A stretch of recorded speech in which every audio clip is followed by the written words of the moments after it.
अजी, क्या हमारी गरीबी कभी खत्म नहीं होगी? क्या हमें पूरे जीवन ऐसे ही आधे पेट खाकर व्यतीत करना होगा?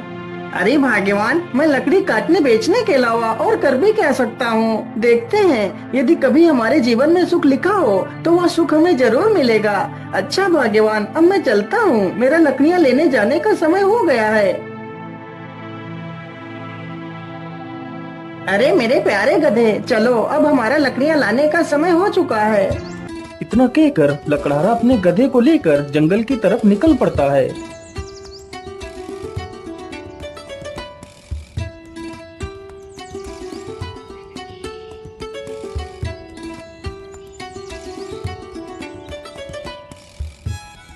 मेरे हिसाब से यही पेड़ ठीक रहेगा, चलो इसे ही काट लेता हूँ।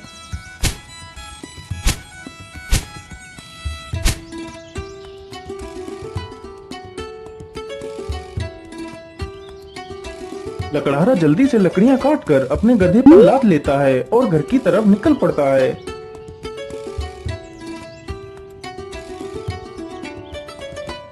पानी पानी पानी, मेरी सहायता करो। अरे ये किसकी आवाज है? मुझे लगता है कोई तकलीफ में है, चलो चलकर देखता हूँ। लकड़हारा जल्दी से उसी ओर जाने लगता है जिस ओर से वह आवाज आ रही थी। पानी पानी पानी, मेरी सहायता करो। अरे ये क्या? ये तो एक तोता है, लेकिन यह तो पूरी तरह जख्मी हो चुका है। मैं ऐसा करता हूँ, इसे भी अपने साथ ही ले चलता हूँ। लकड़हारा जल्दी से उस तोते को उठा लेता है और उसे भी अपने साथ ले जाता है।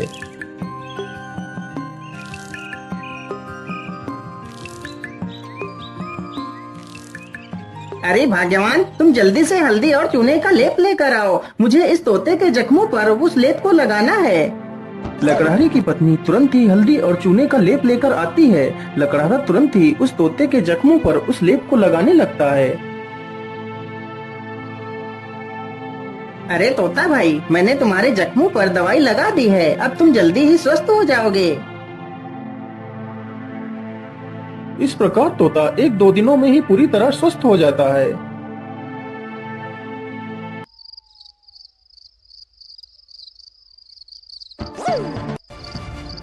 चलो आज तो इसी झोपड़ी में ही चोरी कर लेता हूँ, हो सकता है इस झोपड़ी में ही मुझे कुछ काम की चीज मिल जाए।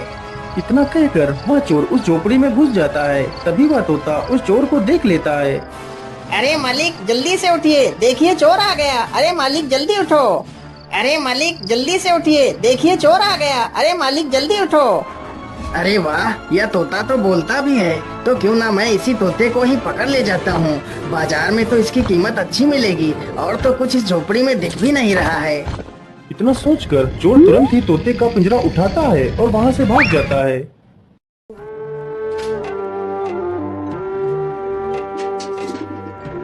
चोर को चलते चलते रात से सुबह हो जाती है।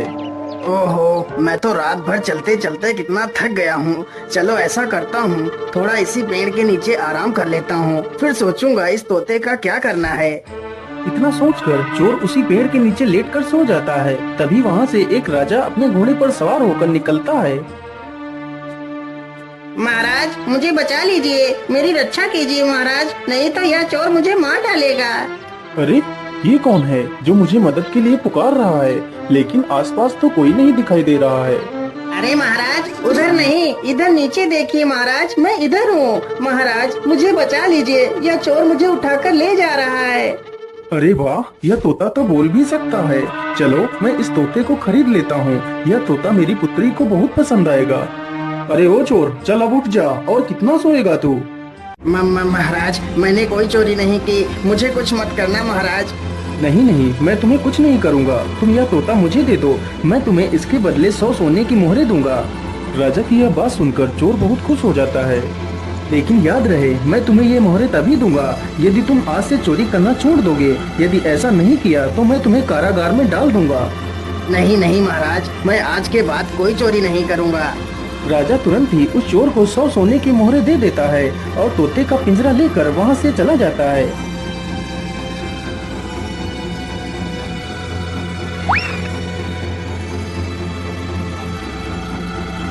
अरे राजकुमारी, तुम कहाँ हो? देखो मैं तुम्हारे लिए क्या लेकर आया हूँ। अरे पिताजी, यह तोता तो कितना सुंदर है। हाँ पुत्री, यह कोई ऐसा वैसा तोता नहीं है। यह तोता इंसानी भाषा को बोल और समझ सकता है। फिर तो यह एक अद्भुत तोता है। पिताजी, आज से मैं इस तोते को अपने साथ ही रखूंगी।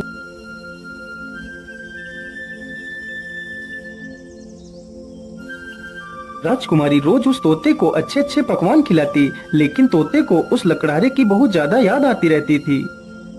अरे मेरे प्यारे तोते, मैं तुम्हें कुछ भी खिलाती हूँ, तुम उसे सही ढंग से क्यों नहीं खाते हो? क्या बताऊं राजकुमारी जी, मुझे इस पिंजरे में कैद हुए पूरा 1 महीना हो चुका है। मेरा मन भी आकाश में उड़ने को कर रहा है, लेकिन मैं इस पिंजरे में कैद हूँ। मैं क्या कर सकता हूँ? अच्छा, ऐसी बात है तो फिर चलो मेरे साथ। आज मैं तुम्हें बाहर की सैर करा के लाती हूँ। राजकुमारी तोते को जंगल में ले जाती है और उसे पिंजरे से बाहर निकाल देती है। फिर तोता आसमान में उड़ने लगता है। अरे ये क्या, ये पेड़ इतना चमक क्यों रहा है? क्या यह पेड़ कोई जादुई पेड़ है? अरे राजकुमारी जी, उधर देखिए, यह पेड़ इतना चमक क्यों रहा है? क्या यह कोई जादुई पेड़ है? अरे हाँ, मुझे तो लगता है यह कोई जादुई पेड़ ही है। चलो इसके पास चलते हैं। राजकुमारी तथा वह तोता दोनों उस वृक्ष के पास जाते हैं। राजकुमारी जैसे ही उस वृक्ष को स्पर्श करती है, तभी वह उस वृक्ष में समा जाती है। यह देखकर तोता हैरान हो जाता है। अरे राम राम राम, ये क्या हुआ? राजकुमारी तो पेड़ के अंदर चली गई। मुझे जल्दी से यह खबर राजा को देनी होगी।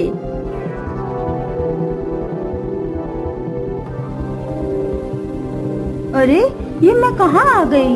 ये कौन सी जगह है? तभी एक बड़ा सा बाज राजकुमारी के सामने आकर खड़ा हो जाता है।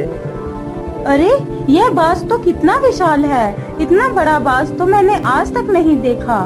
तभी वह बाज राजकुमारी को अपने पंजे में दबाकर उड़ जाता है। अरे दुष्ट बाज, मुझे छोड़ दे। तू मुझे कहाँ ले जा रहा है? वह बाज राजकुमारी को एक गुफा के भीतर ले जाता है, जहाँ एक डायन खड़ी होती है। अरे कौन है आप और मुझे इस प्रकार यहाँ क्यों लाया गया है? मुझे छोड़ दो, मुझे वापस जाने दो। चली जाना, इतनी जल्दी किस बात की है? तुम इस समय पाताल लोक में हो। यहाँ से निकलना इतना आसान नहीं है। तुम यहाँ से तभी बाहर जा सकती हो जब मैं चाहूँगी। यदि तुम यहाँ से बाहर जाना चाहती हो तो तुम्हें मेरा एक काम करना होगा। बोलिए, आप क्या काम करवाना चाहती हैं? राजकुमारी जी, तुम्हें मेरे लिए अमृत लाना होगा। लेकिन ये अमृत कहाँ मिलेगा? ये अमृत तुम्हें रंगी कंचन की पहाड़ियों में मिलेगा। लेकिन ये पहाड़ी कहाँ पर है? फिर वह डायन राजकुमारी को अमृत लाने का रास्ता बताती है। वह डायन अमृत पीकर अमर होना चाहती थी और पूरी दुनिया पर राज करना चाहती थी। उस डायन ने उस विशाल बाज को अपने वश में कर रखा था, जिससे वह सारे काम करवाती थी। डायन की ये सारी बातें सुनकर राजकुमारी वहाँ से अमृत लाने के लिए चल पड़ती है।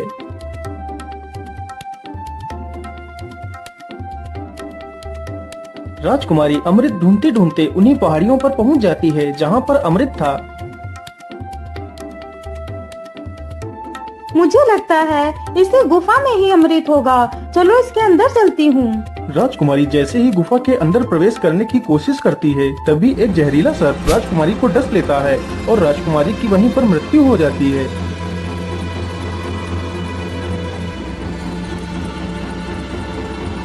महाराज, यह वही पेड़ है जिसमें राजकुमारी समा गई है। ठीक है तोते, तुम यहीं पर रुको, मैं इस पेड़ के अंदर अकेला ही जाऊंगा। राजा जैसे ही पेड़ को हाथ लगाता है तो वह भी उसी पेड़ के अंदर चला जाता है।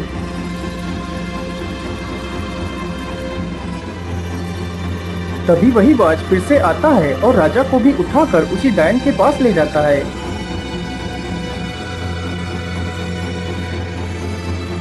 कौन है आप और मुझे यहाँ पर इस प्रकार लाने का क्या कारण है? मेरी राजकुमारी कहाँ है? अरे महाराज, आप चिंता ना करिए। आप जल्दी ही अपनी राजकुमारी से मिलेंगे। उससे पहले आपको मेरा एक काम करना होगा। ठीक है डायन, मुझे जल्दी से बताइए, मैं तुम्हारे लिए क्या काम कर सकता हूँ। फिर वह डायन राजा से भी उसी अमृत को लाने की बात कहती है। ठीक है डायन, मैं तुम्हें वह अमृत लाकर दे दूंगा, लेकिन मेरी पुत्री को कुछ नहीं होना चाहिए। इतना कहकर राजा अमृत लाने के लिए चल पड़ता है।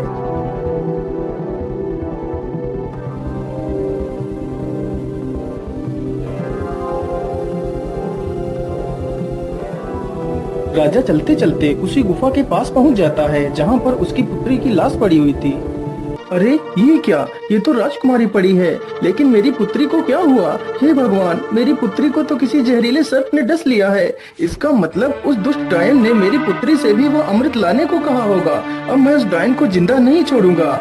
मुझे लगता है इस गुफा में कोई जहरीला सर्प भी है, मुझे ध्यान से आगे बढ़ना होगा।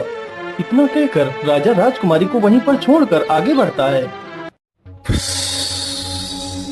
तुम्हारी हिम्मत कैसे हुई इस गुफा में आने की? मैं तुम्हें जिंदा नहीं छोड़ूंगा। सर्प जैसे ही राजा को डसने के लिए आगे बढ़ता है, राजा तुरंत अपनी तलवार से सर्प के 2 टुकड़े कर देता है। दुष्ट, तूने ही मेरी पुत्री को मारा है, मैं भला तुझे जिंदा कैसे छोड़ सकता था? इतना कहकर राजा गुफा में आगे बढ़ता है।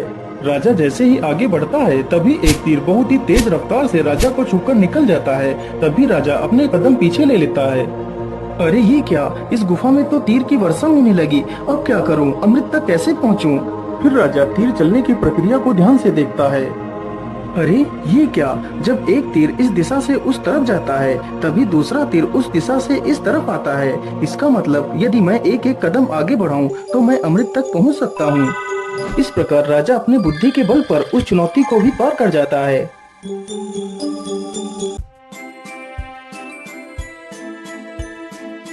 अरे वो रहा अमृत, चलो जल्दी से अमृत को ले लेता हूँ।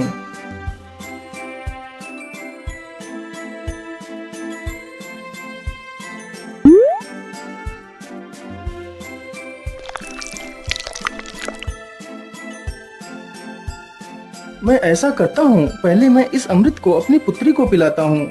ये सोचकर राजा अपनी पुत्री को अमृत पिलाता है। अमृत पीते ही उसकी पुत्री जीवित हो जाती है। अरे पिताजी, आप यहाँ पर कैसे आ गए? पुत्री, मैं तुम्हें लेने आया हूँ, अब तुम बिल्कुल भी चिंता मत करो, मैं यहाँ पर आ गया हूँ। फिर वह राजा उस अमृत को खुद भी पी लेता है और बाद में बचा हुआ अमृत उस सर्प के मुंह में डाल देता है। अमृत मुंह में पड़ते ही सर्प भी जीवित हो जाता है। फिर वह राजा उस सर्प को अपनी पूरी कहानी सुनाता है। मैंने तुम्हें इसलिए जीवित किया है ताकि तुम फिर से इस अमृत की रक्षा करो। महाराज, मैंने आपको पहचानने में भूल कर दी, मुझे क्षमा कर दीजिए महाराज। अरे नहीं नहीं सर्पदेव, इसमें तुम्हारी कोई गलती नहीं है, या तो तुम्हारा फर्ज था। अच्छा, अब मैं चलता हूँ।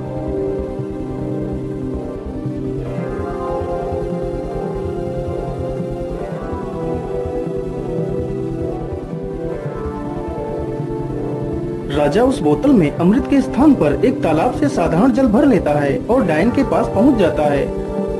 ये लीजिए डायन, मैं तुम्हारे लिए अमृत लेकर आ गया हूँ, अब मुझे बाहर जाने का रास्ता बता दीजिए। अरे वाह राजा, तुम तो कितने बहादुर हो। यह अमृत आज तक कोई नहीं ला सका। जो भी गया वह लौट कर नहीं आया और तुम तो अमृत लेकर आ गए। चलो चलो, जल्दी से मुझे यह अमृत दे दो। राजा तुरंत ही उस डायन को वह पानी से भरी हुई बोतल दे देता है। डायन तुरंत ही उस पानी को अमृत समझकर पी जाती है। हे डायन, मैंने आपके कहे अनुसार आपको अमृत लाकर दे दिया, अब मुझे बाहर जाने का मार्ग बता दीजिए। इतनी भी जल्दी क्या है, अब मैं अमर हो चुकी हूँ। अब तुम दोनों यहाँ से कहीं नहीं जाओगे। आज से तुम दोनों भी मेरे गुलाम हो। अरे डायन, ये तो सरासर धोखा है। मुझे यहाँ से जाने का मार्ग बताओ, नहीं तो मैं तुझे मार डालूंगा। अरे मूर्ख राजा, अब मैं अमर हो चुकी हूँ, अब तू मेरा कुछ भी नहीं बिगाड़ सकता। अच्छा, ऐसी बात है, तो फिर ये ले मेरे इस तलवार के वार को झेल। इतना कहकर राजा उस डायन के पेट में तलवार घुसा देता है। ये क्या हो गया? मैं तो अमर हो गई थी, इसका मतलब तूने मेरे साथ धोखा किया है। पानी पीकर खुद को अमर समझने वाली उस डायन की मृत्यु हो जाती है। डायन के मरते ही वह बाज आजाद हो जाता है। महाराज, आपकी जय हो। आप तो बहुत वीर और बुद्धिमान हैं। आपका बहुत बहुत धन्यवाद महाराज, जो आपने मुझे इस डायन की गुलामी से आजाद करा दिया। हे बाज, क्या तुम यहाँ से बाहर निकलने का रास्ता जानते हो? जी महाराज, आप दोनों हमारी पीठ पर बैठ जाइए, मैं अभी आपको बाहर ले चलता हूँ। दोनों ही बाज की पीठ पर बैठ लेते हैं और बाज उन दोनों को लेकर एक दरवाजे के पास जाता है। महाराज, इसी दरवाजे के बाहर आपकी दुनिया है, यहीं से आप बाहर जा सकते हो महाराज। राजा तथा राजकुमारी दोनों बाज का धन्यवाद करते हैं और उस दरवाजे से बाहर चले जाते हैं।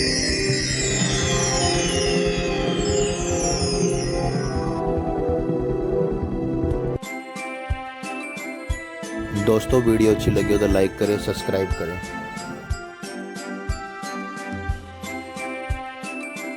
हे तोते, यदि आज तुम ना होते तो मैं कभी भी अपनी पुत्री को नहीं पा सकता था।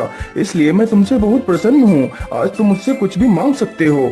महाराज, यदि आप मुझे कुछ देना ही चाहते हैं तो मुझे 1000 सोने की मोहरें देकर आजाद कर दीजिए। राजा ने ऐसा ही किया। तोते को 1000 स्वर्ण मुद्राएं देकर उसे विदा कर दिया। तोता वहाँ से उड़कर सीधा उसी लकड़हारे के पास पहुँच जाता है। मालिक, देखिए मैं आ गया और आपके लिए कुछ उपहार भी लेकर आया हूँ। लकड़हारा जैसे ही उस पोटली को खोलकर देखता है तो उसमें ढेर सारे सोने के सिक्के देखकर वो बहुत खुश हो जाता है और फिर वे तीनों मिलकर खुशी खुशी अपना जीवन व्यतीत करने लगते हैं।